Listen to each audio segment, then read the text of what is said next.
Welcome and thank you to the Nonprofit Show. We have another amazing episode, number 365, if you can believe this.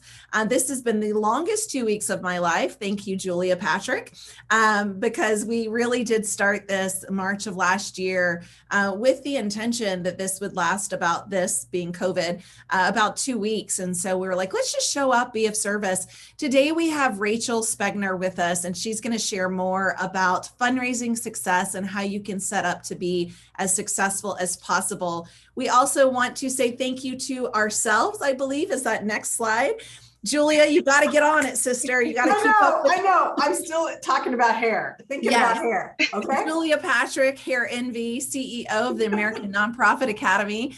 I'm Jarrett Ransom, also known as your nonprofit nerd, CEO of the Raven Group. And we start every episode by saying thank you, thank you, thank you to all of our presenting sponsors that you can see on the screen. These companies and these leaders are here to support you. They are in your community. They are supporting everyone nationally through so many amazing services. They support us by allowing us to continue these amazing conversations, just like the one we're having next with Raychl. So let's show her card here. Raychl Speigner is the founder and CEO of Speigner Solutions. I believe we connected originally on Instagram. So I was kind of going through some of my favorites on Instagram of who's posting some really, really cool content and seems to really get the nonprofit sector. So Raychl, I think that you are a big get for us. I'm excited to have you on our episode today. And I just want to welcome you and say thanks for joining us. Well, Julia and Jarrett, thank you so much for having me on the Nonprofit Show today. I'm excited to be here. Just to give the audience a little bit of background about Speigner Solutions, we were started in 2016. I have been in the nonprofit fundraising space for nearly 10 years. And when I started the organization, we focused mostly on grant writing support, interim development work. And then over the years, while working with clients, as well as working in the nonprofit space, I noticed the need to focus a lot more time on development operations and setting up systems. So that's where we are now at Speigner Solutions. Wow. So you and I have very similar paths, I would say. I started in my business in 2009. And since then, I no longer do grant writing, but that was like my main shingle that I hung up, was like, I'm going to do grant writing. That's the thing. And I've moved from there. So I'm looking forward to learning how you help the development teams specifically to set up for success. Mm-hmm. Raychl, it's really interesting because you said something that really kind of struck a chord with me, and I would imagine with a lot of our viewers, and that is workflow and structure. And at the core of that, I'm hearing, organization and pro forma and logic and all the things that we oftentimes in the nonprofit sector let go of because it's such an emotional business, right? Yes. So talk to me about what that development or what those structures do in development. Sure. So having structure on your development team, it really helps to improve your external fundraising. So if you're an excellent fundraiser, but then internally, you do not have structures in place, it can impact how well you fundraise. So if you're someone, you can go out and get that $100,000 check from a funder, but then you don't know what your process is when that check comes in the door, who's processing it, have they been acknowledged? Do we have a database where we enter checks into our system? Things like that. You need those in place so that you are setting your department up for success. And it doesn't just stay within the development team. In my experience, being on the development team, I've worked across multiple departments, which is what some other staff members don't have the opportunity to do. So I make sure that the workflow and structure does not just stay within development. You're creating a culture of fundraising across departments so that everyone understands how the program team plays a role in our fundraising, how the finance team plays a role. And so that's very big for me in my day-to-day as a fundraiser. And then that's what I work with my clients to do for their organization. That is so important. And I love that you preach that concept because too often, I think, Julia, we hear about these silos and how, the program team doesn't understand the development team, or the development team doesn't even talk to the finance team. Like, how does that even happen? So I love that you really talk about this workflow structure. I'm curious how, and again, don't mean for this to be a curveball, but I'm curious how you can implement these workflows and structures regardless of the size of your organization. So many of these organizations are like a one-person shop. In particular, well, some of them could be one-person shop for everyone, right? But in particular, that fundraising team, or I don't want to say team, staff, because I believe everyone should be a fundraiser or participate in the fundraising activity. But your development team could change from one person to many people. How does that workflow and structure really come into place depending on the size? Sure. So the size of the department doesn't matter when it comes to developing structure. So you can have SOPs for one person, as long as you know what that structure is.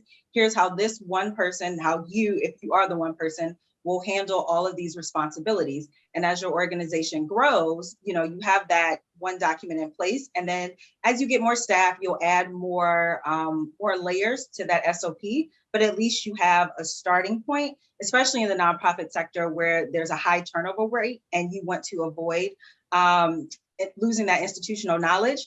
I always tell clients and potential clients, starting with the SOP is one way to do it, especially if you're a smaller staff. Now, if you're a larger staff, if you have a larger staff, of course you want SOPs, but then you also want to think about what systems you currently have in place. If you're using Salesforce, if you have, if going back to the check example, if it crosses multiple teams before it gets to gift processing, knowing what route it takes to get in the door in case a funder calls or a donor calls and says, I mailed a check. Can you see where it is? And then, you have those things in place. So while you're a team of one, you may only have, let's say, 3 or 4 SOPs. But if you're a larger team, your SOPs will cover usually all of the individuals on your team, as well as the systems and other databases you have in place, so that you're not losing that institutional knowledge, and then everyone is entering information and using the information the same way. Yeah. And I just want to clarify for those of you that may not know SOP, standard operating procedure. Yes, it's so important. And I love, Raychel, that you say you can still have SOPs, standard operating procedures, for one person as well as multiple people. So I love that. I don't think I've ever heard anyone talk about it that way. And Jarrett, I see you shaking your head. I feel like we have a lot of we see this a lot where a growing institution that's new will say, well, when we get big, or when we reach this threshold, then we'll do X, Y, and Z. And I love what you just ran us through, that course of saying, no, start out right, so that as you do grow or change, you take new people on, you off-board other folks, you still have your process. Right. Yeah, that's exactly it. You know, again, I've worked in the sector almost 10 years, and just the rate of turnover and losing staff, you lose that knowledge. So sometimes it's taking 30 minutes or an hour on Fridays, and really writing down what your process is for a certain area of your work, and then hopefully at the end, whatever goal timeline you set for yourself, hopefully by the end of that timeline, all of your processes will live in one place. Because if you leave, people always use if you get hit by a Mack truck example, who will know how to do your job? So I think standard operating procedures are very important. I'm curious to know, and we touched on this lightly, we run, if you believe in the concept of, the life cycle of a nonprofit and, growth, all of these things, we do have different phases, undoubtedly. We get picked up by, a new collaborator, we get an infusion of funding, whatever happens. But how do we know that we need to be enacting change when maybe we've had this mindset of, oh, when we're bigger or when we have more people? How do you wrestle with that? Sure. So let's see. I think, when change is needed, number one, listen to your staff. So if you're the leader of a department and they keep coming to you with the same inefficiencies over and over and over again, maybe it's something like, we don't have metrics for this, or, someone accidentally deleted the Excel spreadsheet, so someone else has to find this data, or someone deleted something from our database. Those are times where you need to think about, okay, how can we change this process? I think a lot of times, going back to what you said, we'll do this when we're large, when we start to grow, or we'll do this when we have more time, and you never work on it. And so then staff leave, you're at the same position when new staff come, they leave, and then nothing ever changes. So a good time is to, figure out, sit down with your staff, learn what the inefficiencies are. Again, because fundraising does not live within one department, ask the other teams that you work with, ask the program team, are there ways that we can improve how our team works with you? Is there, if you share a database, what can we enter in there in order for you to pull the data that you need to give it to us? Same questions for finance. And of course, as your organization grows, you want to move off that Excel spreadsheet, look at a database, and figure out better ways to improve your workflows and how your organization is fundraising. Again, you're setting your team up for success, and fundraisers already have a lot on their plate when they're trying to hit their fundraising goals. They shouldn't, depending on the size of your team, the last thing they want to do is work on an administrative task if they don't have to, and if there could be a process that could be implemented. Raychel, I'm curious if any of these processes have been changed due to this hybrid work model or the forced, quarantine. Most everyone's working from home. I do know many of our nonprofit sector was very much frontline and still needed to be on site to serve their client base. Have you seen some of these SOPs or some of these procedures really changing because of COVID and now having an increased technology base? Yeah, so I have seen more nonprofits implement a database system. Okay. Just because everyone is working in a hybrid model or have gone permanently remote, as well as changing the gift processing process. So sometimes the flow through that you would usually have, because everyone's not in the office, you may have to skip some steps and figure out what now is working better for your department. Maybe it's someone going into the office to work on the checks certain times of the week, or the timeline for processing and pickup and drop off at the bank may change. So those are two areas that I've seen some of the biggest changes. I bet. Yes. Well, I would say, Jarrett, just the movement to digital payments. Yes. Changing. I mean, and then of course, from there, look at your accounting staff who's probably making their deposits now digitally. Mm-hmm. Yeah. I mean, it's really been a lot of change in a short period of time. And hopefully all for the better, hopefully actually some of these systems and some of the change of the systems have been improved. It might have been, by default that we've all had to, consider a different, process or procedure, but hopefully this has shaken our sector up for good. Yeah, exactly. Because a lot of times the processes were set for everyone to be in the office. Right. And then, as of March of last year, you had to figure out a new way how to do things. And because people have worked from home successfully over the last year, that it works, which hopefully gives nonprofits the push to start to continue implementing those processes, as well as allowing employees to work from home.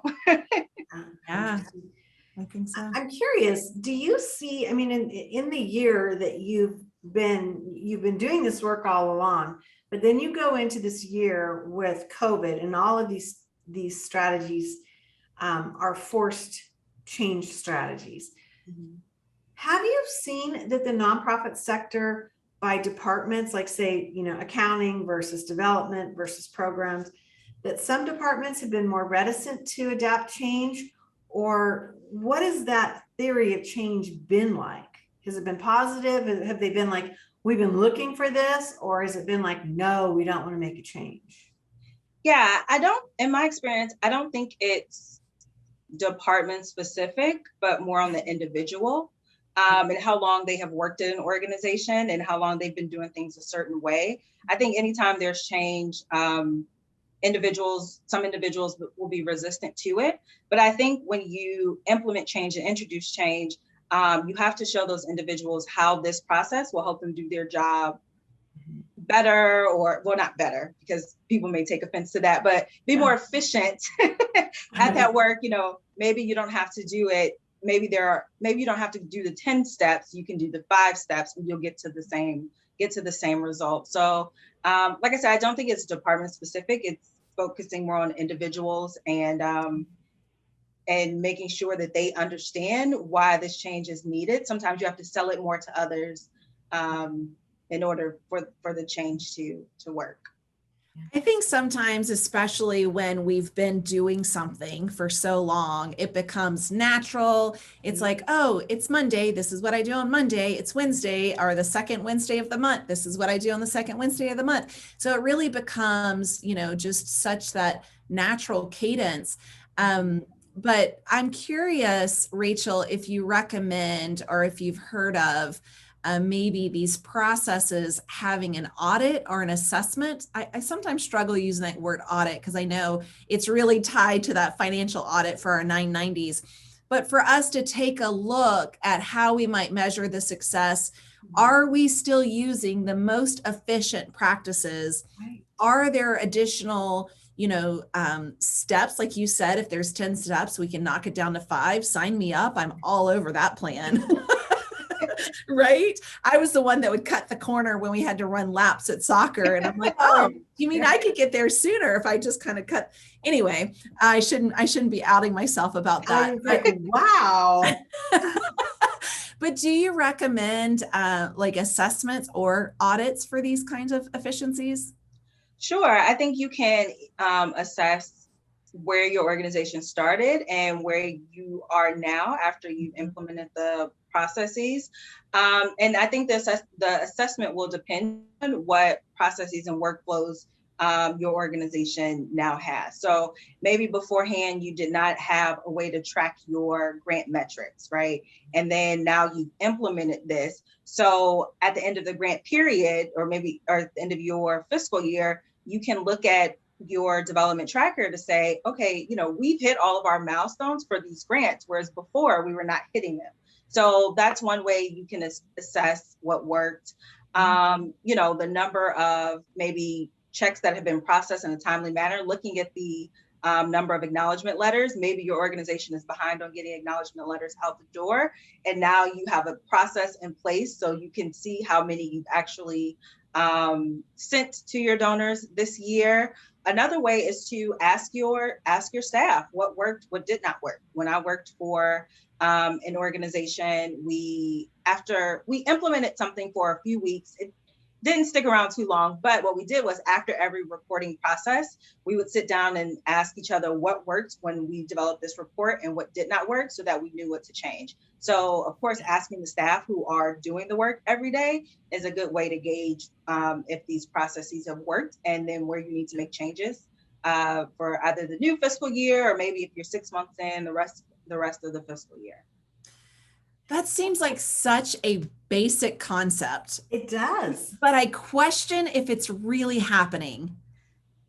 It's not. Yeah, I agree. I was thinking the same thing. I'm like, that's kind of like basic 101 behavior, but I don't think it's happening. No, I think we get in the grind, we get in, this needs to happen. And you alluded to it earlier, Raychel, that we often will say, we'll get to that when, and when never happens because something else is always taking precedence. So it does seem so basic. And I feel like maybe that's something we should calendar, or is calendarized a word? Can we make that a word? It should be calendarized. So that I use calendarize. I don't know if that's right or wrong, but yeah. Someone watching, let us know if that's a correct word. But I wonder if we should put that in our steps of efficiencies. Is that measure of success? Yeah, no, I definitely agree that it should be a step in your measure of success. And something that I do before I work with clients, I try to assess where they are with their current processes, so that, you know, if they, now I only work with them for a certain period of time after these processes are implemented, but the client will see, here's where you started. So they at least have a starting point. Another point is that usually employers, they do annual staff surveys. So that could be another time where they add these questions into the staff survey, because development usually works across every department. And so that would be a good way to get feedback from other from staff in other departments. You know, I'm kind of curious listening to you. I mean, you're so calm and you're so logical, and I can see where you're like one of those people as a consultant, you don't have your hair on fire, that you can be like, okay, we can, you know, do this and all that. I've got to ask, do people only come to you when their hair's on fire, when there's a problem? Because a lot of it's like almost human nature that we're not going to make investments or try and increase our productivity until we determine something's not working. I mean, and it's kind of too late in some ways. Yeah, on the grant writing side, yes, it's usually, you know, someone left an organization abruptly, or, you know, they see a month coming up where they have just so many opportunities that that they need to get through, and they need additional support. On the development operations side, not that they're not pulling out their hair. I think with development operations, because so many of us are used to working in the same working with the same systems, whether they're efficient or not. They don't think about development operations as much. And so you have to have conversations with them, learn where they are, and then point out the inefficiencies to let them know why you need this work. So grant writing, yes, they're always pulling their hair out. Development operations, it's more of telling them why they need this support. Like, you've explained all of your issue areas to me, but, you know, here's why you need development operations. Right. And then our time is kind of coming to a close, but I got to ask this: when you're looking at development structure and organization, do you need to like back up and tag all those decisions to software first, or do you do process first and then find software to fit that? It depends on where the organization is. Some organizations, to be honest, they're just not ready for software yet. Because, you know, if you're one person handling everything, maybe you don't need a robust software system. The Excel spreadsheet actually works for you, or smaller, some other smaller system. Or if it's a larger organization, we may need to look at software first and figure out what's working for them, what's not working. One thing about development operations, no one nonprofit is the same. So one nonprofit, their issue may only be with the database. Another nonprofit is they may not have any systems in place at all, and they need someone to come in from ground up and really help them develop it. So it really just depends on the organization. I heard someone once say, Raychel, if you've seen one nonprofit, you've seen one nonprofit. Yeah. You know, they're all different. And that's the same. If you've seen one nonprofit board, you know, one nonprofit board. Like all of them are so unique in their systems and their culture and their culture of philanthropy and the processes. So it's really interesting. So the fact that you said that, you know, is really, it just goes to show nothing can truly be cookie cutter. I do think you can bring in many best practices, right? Like this is best practice, whether it's a financial operation or fundraising, you know, code of ethics and whatnot. But if you've seen one nonprofit, you've seen one nonprofit. Yeah, I love that. And you know, Jarrett, I think it's really true, because if we've learned anything, it's that we're all doing such different things with very limited resources. And as we started off the show today, a lot of times our decisions are based with more intent, emotion, the heart aspect of things. And so then we get into the soul crushing environment that I think a lot of times could be, we could be more successful if we did have procedures and we did have things that took us away from the emotional, kind of situation that oftentimes we find ourselves in. Yeah. It's kind of an interesting thing. I talk a lot about that, Julia, and I think it's really important to bring up because oftentimes, right, and I'm dating myself, but I'm thinking of MacGyver, where it's like, okay, you have a straw, you have duct tape, which I don't have. This isn't a straw, it's a pen. You have a pen, you have a paper clip, and you have duct tape. Now go save the world, right? Like that's typically what we do for a nonprofit. And so if we had additional resources, perhaps we could serve in a different light. And that's typically, the way that we're run, but we're doing a lot of good with a pen, a paper clip, and some duct tape. Yeah, I love it. I think you're absolutely right. Oh my gosh. Well, you have been really great to talk with. I've really enjoyed this.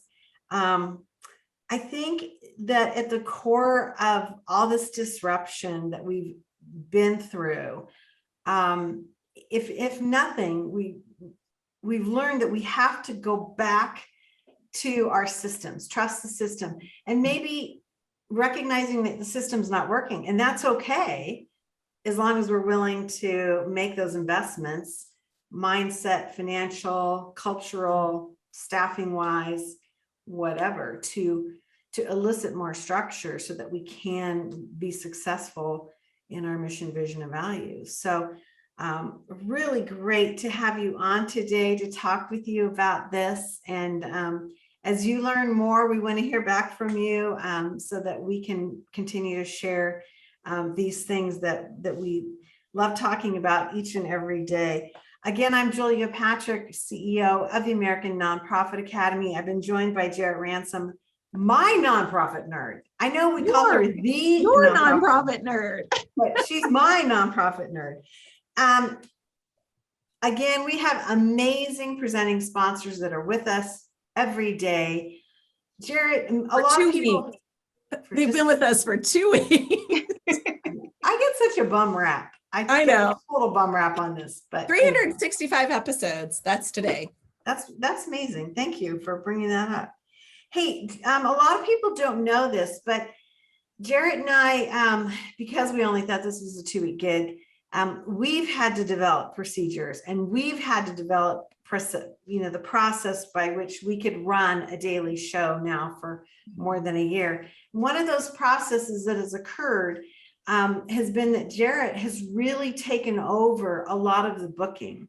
And really quickly, before we sign off today, Jarrett, you just opened up a very few nonprofit thought leadership spots, right? I did through the end of the year, because that's how booked we are. We have so many amazing individuals in our sector like Raychl, and we're doing our best to get so many diverse voices and skill sets on to talk about so many different topics. But yes, we do have a couple or a few for the rest of the year, which is bananas to say, because 2022 is literally around the corner. I know. That will make me pull my hair out. Yeah, well, I can't afford to lose any more hair, so I just got to talk it through. But I just want to say, if you're interested in that, let us know, because again, it's a very limited thing, and we've already started booking into the next. I have to just say the next few year. Weeks. Cute, really cute. Oh my gosh. Well, hey everybody, we've had a great episode. Raychl Speigner, you've been a delight to have on. You've shared some great advice and wisdom.